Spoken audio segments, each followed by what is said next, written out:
Hello guys, আসসালামু আলাইকুম। Welcome to my channel শিমা জিন্দেগি। আশা করি যে যেখানে আছেন সুস্থ আছেন। আলহামদুলিল্লাহ, আল্লাহর রহমতে আমরাও ভালো আছি। প্রতিদিনের মতো নতুন একটি ব্লগ ভিডিও নিয়ে হাজির হয়ে গেলাম।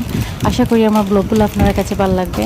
তো সকালের নাস্তার জন্য আমি এখানে 3টা ম্যাগি নুডলস নিয়ে নিচ্ছি, আর এই তিনটাই একসাথে করে নেব। সঞ্জু, নাজাত আর নুসরাত ওদেরকে দিয়ে দেব।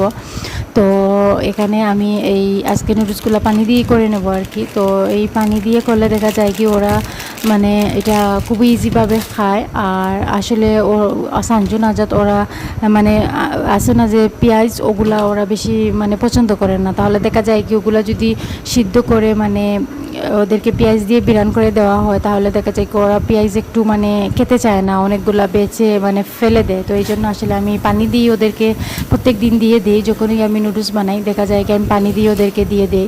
তো পানি দিয়ে দিলে কি হয়, এর মধ্যে তো আর পেঁয়াজ টেয়াজ কিছুই থাকে না, ওরা মানে খুব সুন্দরভাবে খেয়ে নেয়, সবগুলা খেয়ে নেয় আর কি, নষ্ট করে না। তো এই জন্য ওদেরকে আমি প্রতিদিনই দেখা যায় কি আমি পানি দিয়ে ওদেরকে দিয়ে দিই আর কি। তো এই তো তিনটাই একসাথে দিয়ে দিছি। তো এখন আমি মশলাটা দিয়ে দিব। আর আমি সাইডে 3টা ডিম নিয়ে নিয়েছি। তো ডিমগুলো আমি সিদ্ধ করে ওদেরকে নুডলসের সাথে দিয়ে দেব। দেখা যায় কি নুডলসের সাথে যদি ডিম সিদ্ধ করে দিয়ে দেই, অথবা ডিমকে হালকা তেলের মধ্যে সামান্য একটু লবণ দিয়ে মানে বেজে দিই, তাইলেও ওরা খেয়ে নেয়, বা সিদ্ধ করে দিলেও খেয়ে নেয়। তো এক এক দিন এক এক রকম আসলে দেওয়া হয় আর কি, যাতে টেস্টটা ডিফারেন্ট একটু মানে ওরা পেতে পারে। তো এই জন্য তো আজকে ভাবলাম যে সিদ্ধ করে দিয়ে দিই। তো এই জন্য 3টা ডিম সিদ্ধ করে বসিয়ে দিয়েছি। তো সঞ্জু, নাজাত ওদের জন্য নিয়ে নিয়েছি, আর নুসরাতের জন্য একটু নিয়ে নিয়েছি। তো ওকেও দিয়ে দেবো। ওকে আমি চাটা খেয়ে তারপরে খাইয়ে দেবো, এর ভিতরে ওটা এই ঠান্ডা হয়ে যাবে আর কি। তো সঞ্জু, নাজাতকে দিয়ে দিচ্ছি, ওরা স্কুলে যাবে তো ওদেরকে দিয়ে দিচ্ছি। তো এই তো আমার জন্য আর বউয়ের জন্য চাটা বানিয়ে নিয়েছি। তো এখন চাটা খেয়ে নেবো, খেয়ে তারপরে নুসরাতকে মানে খাওয়িয়ে দেবো আর কি। দেখা যায় কি ওর হাতে দিলে ও সবগুলো মানে নষ্ট করে দেয়, আর নয়তো বা মানে খায় না, সবগুলা মানে ফেলে দেয় আর কি। তো এখন মানে ও দেখে গিয়েছে যে নাজাত, সঞ্জু ওরা খাচ্ছে, তো মানে পাগল হয়ে গিয়েছে, ওরাতে দিয়ে দেবো। তো এই জন্য দিয়ে দিয়েছি, দেখা যাক কীরকম মানে খেতে পারে কি না। আমি চাটা খেয়ে তারপরে ওকে খাওয়িয়ে দেবো। আসলে ও চেষ্টা করে ওর হাতে খাওয়ার জন্য, বাট দেখা যায় কি অনেকগুলো নষ্ট করে দেয়। তো এক এক সময় আমি দেই, যখন দেখা যায় কি আমি একটু কাজে ব্যস্ত থাকি তখন ওর হাতে দিয়ে দিই, ও নিজের হাতে মানে খাওয়ার চেষ্টা করে। আর অনেক সময় আছে যে আমি ফ্রি থাকি, তো এই জন্য আমি নিজেই খাওয়িয়ে দিই। দেখা যায় কি নিজে খাওয়িয়ে দিলে সবগুলা শেষ করা যায়, নয়তো বা ও মানে ফেলে নষ্ট করে আর কি। তো যাই হোক, এই তো রুমের বেডশিটগুলো আজকে তুলে নিয়েছি, ওগুলো ধুয়ে দেবো। তো রোদ আছে তো ভাবলাম বেডশিটগুলো তুলে একটু ধুয়ে পরিষ্কার করে নেই, অনেক দিন হয়ে গিয়েছে দেওয়া হয়নি। তো এই জন্য তো যাই হোক, বেডশিটগুলো তুলে তারপরে আমি ভিজিয়ে রেখে দিয়েছি গরম পানি দিয়ে, হালকা গরম পানি দিয়ে ওগুলো ধুয়ে দেবো। আর এখন অন্যান্য বেডশিটগুলো বিছিয়ে রুমগুলো ঝাড়ু দিয়ে দিয়েছি। আর এই তো নুসরাত বাটি একটা নিয়ে করে করে আমার মানে আছে, এই রুমেরটাও চেঞ্জ করে নিয়েছি। শুধু সঞ্জু, নাজাত ওদের রুমেরটা রয়েছে, ওটা অন্যদিন তুলে তারপরে ধুয়ে দিব। দেখা যায় কি একসাথে অনেকগুলো কাপড় হলে ওগুলো শুকানো অনেকটা প্রবলেম হয়ে যায়, এই জন্য আসলে সবগুলো ধোয়া যায় না।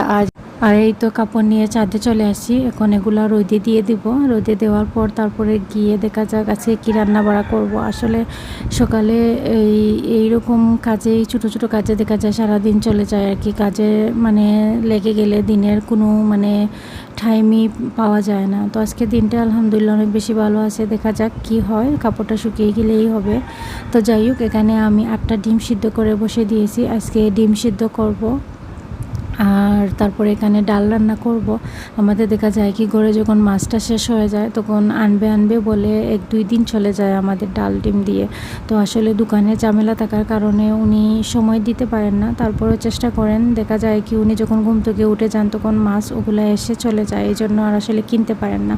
তো যাই হোক, ডিম ডালও আমাদের ঘরে চলে, উনিও খুব পছন্দ করেন, বা আমার বাচ্চারাও ডিম হলে ওরা খেয়ে নিতে পারে, ওদের কোনো সমস্যা নাই। বাট আছে না যে এই একসাথে 2-3 দিন এরকম আর কি খাওয়া যায় না, একটু প্রবলেম হয়ে যায় আর কি। তো যাই হোক, কালকে গিয়ে যদি মাছ পান তাহলে নিয়ে আসবেন, নাইলে বাড়িতে যদি চলে আসে তাহলে বাড়িতেও কিনে নেবেন। অনেক সময় দেখা যায় কি বাড়িতে আসে, আবার অনেক সময় দেখা যায় বাড়িতে আসে না, এই জন্য আসলে একটু প্রবলেম হয়ে যায়। তো যেহেতু ডাল রান্না করতেছি এই জন্য ভাবলাম যে এই শুকনো মরিচ ওগুলো একটু বেজে নিই। আর আমাদের ইদানিং একটু প্রবলেম করতেছে গ্যাসে, কারণ দেখা যায় কি গ্যাসটা 12টা এই দিন মানে সকাল 12টা হলেই দেখা যায় গ্যাসের আগুনটা কমিয়ে নেয়। মাঝে মধ্যে আবার এরকম করেছিল আরও অনেক আগে, বাট মাঝে কয়েকদিন ভালো ছিল, এরকম প্রবলেম করিনি। এখন আবার এই সেম প্রবলেম করতেছে, আমাদেরও সেম প্রবলেম করতেছে। তারপর আমার জালেরও সেম প্রবলেম করতেছে। আমাদের বাড়ির যে আরও আছে তাদের কিন্তু এই প্রবলেম নাই, শুধু আমাদের ঘরে এই প্রবলেমটা করতেছে। তো জানি না কেন এরকম মাঝে মাঝে হয় আর কি। তাহলে এরকম হওয়ার কারণে একটা প্রবলেম হয়ে যায়, যেহেতু রান্না বাড়া পুরো সময় এই টাইমে রান্না বাড়া করা 12টার দিকে ঠিক ওই টাইমেই নিয়ে নেয়, আরেকবারে লো করে দেয় আগুন। তো এই তো ডালটা বসিয়ে যা বিপদে পড়েছি, মানে হচ্ছেই না, যতক্ষণে আস্তে আস্তে আস্তে আস্তে হচ্ছে, মানে গড়ি একটা বেজে গিয়েছে রান্না মানে হতে হতে আর কি, যেহেতু চুলার আগুন একবারে স্লো এই কারণে। তো এই জন্য আসলে তাড়াহুড়া করে সকালে ইদানিং আমাদের রান্না বাড়া করতে হয়, না হলে দেখা যায় কি গ্যাস কমিয়ে নেয়। আর গ্যাস কমে গেলে তো ভাত তরকারি এগুলো মানে কি বলবো, অনেক সময় লাগে হতে, অনেক প্রবলেমে পড়ে যায়। এক একদিন আমরা মানে এক এক রকম একটা প্রবলেম ফেস করতে হয়।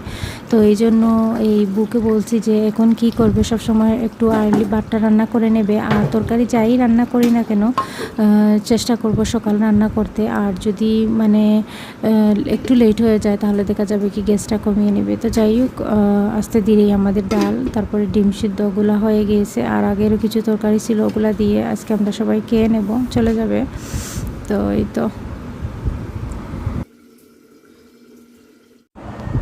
এখন গোসল করে খাওয়া দাওয়া শেষ করে নিয়েছি। আর আমাদের লাগাপাড় থেকে মানে এই লোক আসছে যে ওদের একটা বিয়ে, তো এখানে কন্যার এই বাড়িতে পাঠানোর জন্য পানদান সাজানো আর কনের জন্য যে কাপড়গুলো কিনা হয়েছে ওগুলো দেখার জন্য যাওয়ার জন্য। তো আমি যাব আর আমাদের লগে আরও কয়েকজন আসুন, তো আমরা সবাই মিলে এখন যাবো ওগুলো দেখার জন্য। আর আমরাও যাচ্ছি যাতে ওই যদি গীত হয় আর কি ওগুলো শুনবো আর কি, সুন্দর লাগে। আশেপাশে বিয়ে হলে দেখা যায় কি সেখানে গীত বা ওগুলা শুনতে খুব বেশি ভালো লাগে আর কি। তো এই জন্য আমরা এই তো সবাই মিলে যাচ্ছি। তো এই তো তারা সবাই মিলে এখানে এই পানের বাটা দেওয়ার জন্য আর কি সাজানো হচ্ছে কাপড়ের সাথে। এই একটা বাটা যাবে, তারপরে বিয়ের দিন মানে দুটো যাবে, তো ওইগুলোই সাজানো হচ্ছে। তো আমাদেরকে বলেছেন, আসলে আমি এগুলো কোনো দিনই মানে করি না বলবো না, করি, বাট আমি এগুলো পারি না, যেরকম পারি আর কি করি। তো আমি আমার বাতিজি একটা আছে, আমরা মিলে এইরকম করে করে নিয়েছি। আসলে কিলি পানের কীরকম বানায় এটা মানে দেখেছি, বাট এগুলা কোনো সময় পারি না, তো যতটুকু পারি আর কি করে দিয়ে চলে আসছি। তো এই তো সঞ্জু সরি নাজহাত আর নুসরাত ওরা ঘুমিয়ে গিয়েছে। তো এখন ঘড়িতে প্রায় 4টা বেজে গিয়েছে, তো ওরা একটু সময় ঘুমাবে। তো যাই হোক, আজকে ব্লগটা এই পর্যন্ত। সবাই ভালো থাকবেন, সুস্থ থাকবেন, আল্লাহ হাফিজ, আসসালামু আলাইকুম।